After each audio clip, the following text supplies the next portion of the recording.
Hey there, rock stars. You may notice that we've actually changed spaces, and this is actually a new setup in an entirely new space because we moved. Haha, that's right, we moved. But you might also not notice that because we've also taken painstaking means to ensure that it is absolutely exactly the way it was in our old room where we used to film. And in fact, if you can notice anything that is different from the way the videos used to be, feel free to post them in the comments because I don't believe you. I took pictures and measured this out myself, so it should be exactly perfect. But while we were moving and painstakingly going through all of the background pieces here, I did notice that it occurred to me that we've never actually talked about the background at all. It's just kind of sitting there in the background, you know. And so I wanted to take that opportunity, or this opportunity, having moved and being in an entirely new setup here, to talk about the space we're in. There's some cool stuff in here that I've just kind of had that's just been a part of either my room or my collection that we haven't talked about. So let's take a look and take a closer look there. Cue the intro.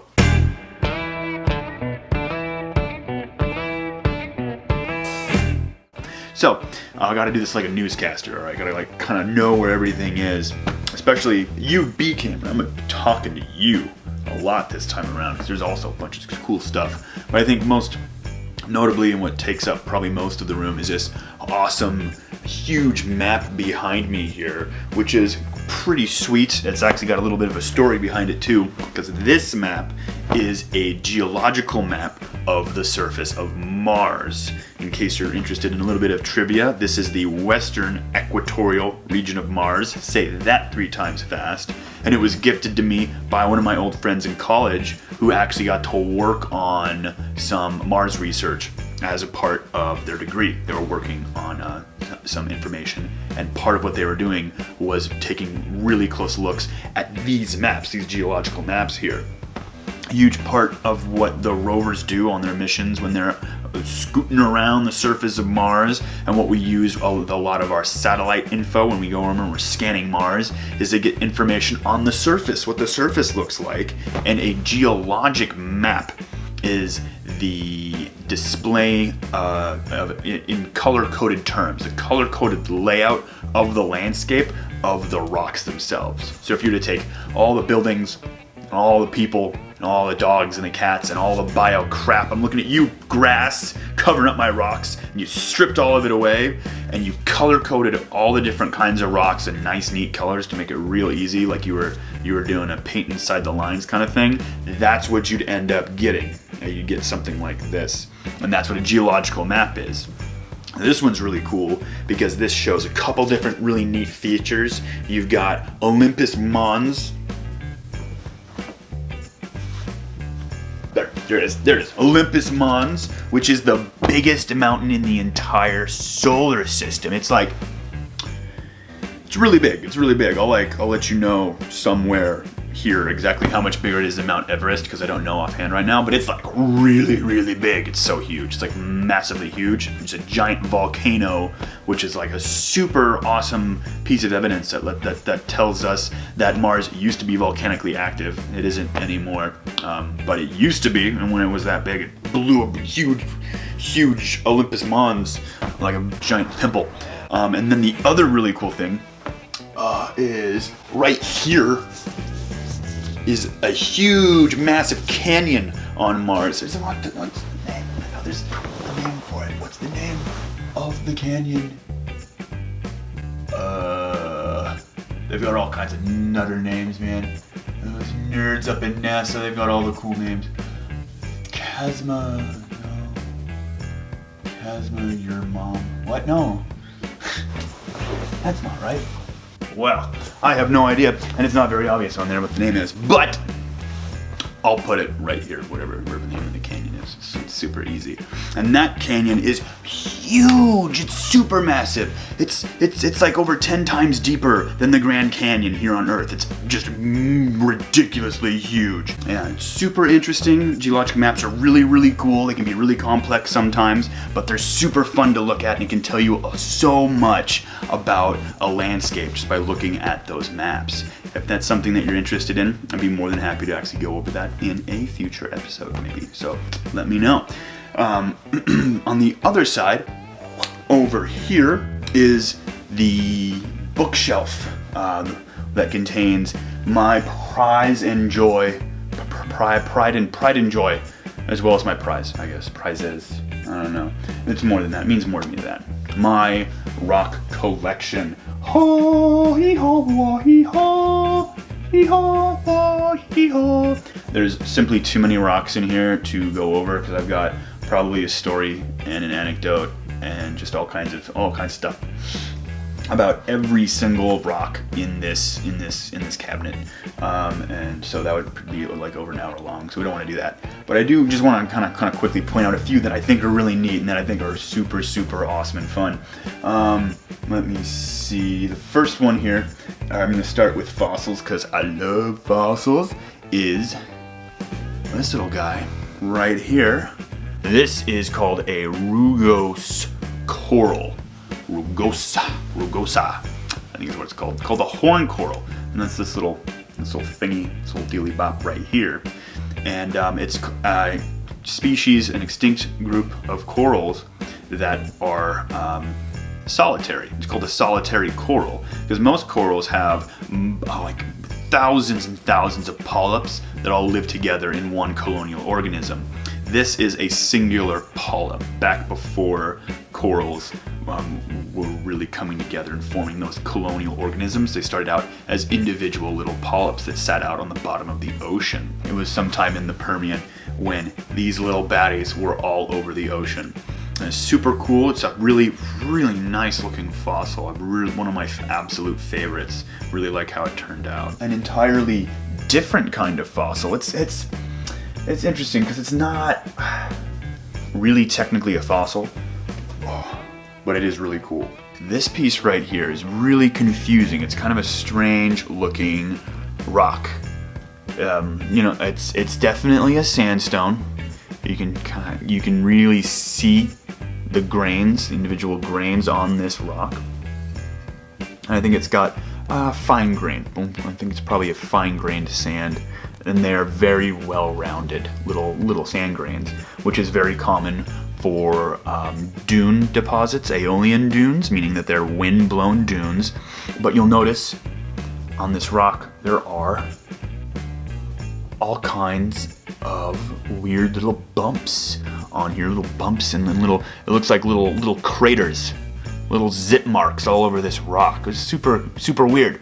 You know, what could that be on this rock, which is likely a dune? So it's going to be these little pock marks on the face of a dune, but it's a preserved rain shower that rained down on the face of a dune out in the middle of a huge desert, and the little craters that the raindrops made when they hit the sand were preserved and compressed, and probably about 1 million or so years later, you can see them. You can see them in this rock, and this is probably one of my absolute favorite pieces. And it's just so cool because it tells such a neat story about one time, a couple million years ago, the desert got some much needed rain, some much needed moisture.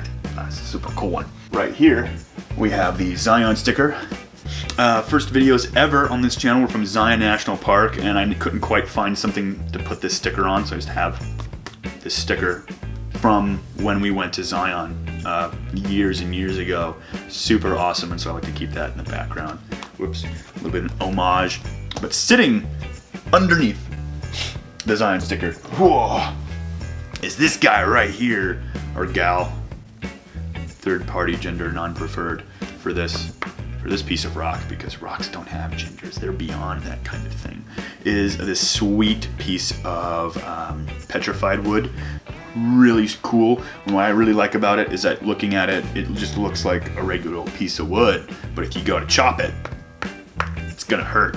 it's gonna really hurt. It's totally fossilized. And I think we've talked about this in previous episodes before, but I just wanted to point it out because I think it's pretty cool. Of course, I have a few baubles, a few little collectibles from previous smashes past, where we have the mystery rock, also known as flint, complete with the little void there, the little small geode, and then also a small piece of the obsidian that I smashed a while back as well. And super cool little reminders there of previous videos. I like to keep these mementos. And next to those mementos is this sweet little nugget right here. Bam! Look at that. It's super cool. This is a metamorphic rock, and it tells a very interesting story of changing conditions. It's a gneiss, I think. Gneiss, which we haven't talked about the gneiss before. What it basically means is that this rock was pressed, and the minerals started to organize based off of how they were being squeezed. More platy minerals started to shift and arrange themselves into kind of parallel patterns, and then eventually there was a different kind of force. Maybe it was a shearing kind of force or an alternating, a different force there that caused the parallel layers to bend in shape, and then you get this sweet little fold here, this sweet little symmetrical fold, which is super awesome. I love folded rocks. I love tilted and folded rocks. Is when things get real metamorphic, and things get really weird when that starts to happen. And this is just a cool little handheld piece right here. This is another weird metamorphic rock that showcases a really cool feature called foliation. A little bit of what I was talking about earlier when you compress a rock is that the minerals will start to kind of orient themselves in different ways. And if you press it for long enough, you'll actually end up forming small little layers in the rock based off of sheets of minerals that have kind of come together. And so this looks like a sedimentary layer, but it's not. It's a metamorphic layer. That's why it's called foliation, like sheets. Folio, I think, is Greek for sheet. So it's a bunch of different sheets on this rock. But what's happened is that there's also been a different force that occurred after these sheets formed, where now there's all these little waves, these crazy waves in this rock. And that was from a different force that something applied pressure in this direction. So first there was pressure here, and then maybe one that came in suddenly and just compressed it this way, and then you have all these small little wavy bits that formed as part of that, which is super neat. This is a wild one, really cool rock. But alas, as I said, I could go on for a very long time talking about each and every one of these rocks, but for the sake of the video, I'd like to stop it there. I just wanted to let you know that the things in the background are there because I really like them, and I'd like to share them with you, and want to share a little bit of the background and the stories behind a lot of those things.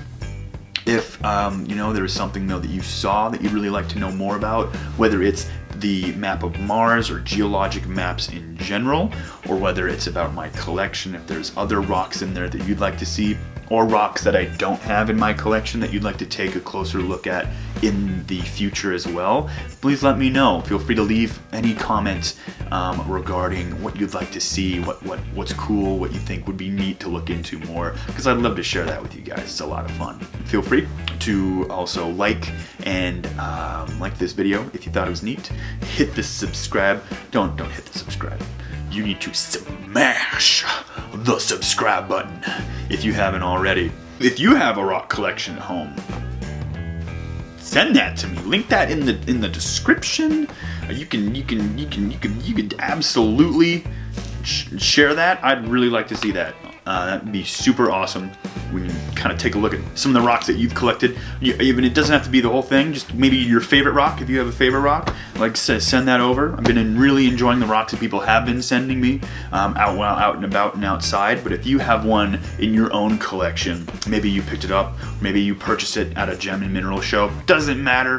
feel free to link that in the description, or I'll also throw my Facebook and Instagram on this video as well. You can contact me through there and post those pictures on there as well. Until next time, rock stars, keep on rocking and rolling and trolling. No troll, no trolling. Don't do that. Don't do that. That's not cool. Friends don't let friends.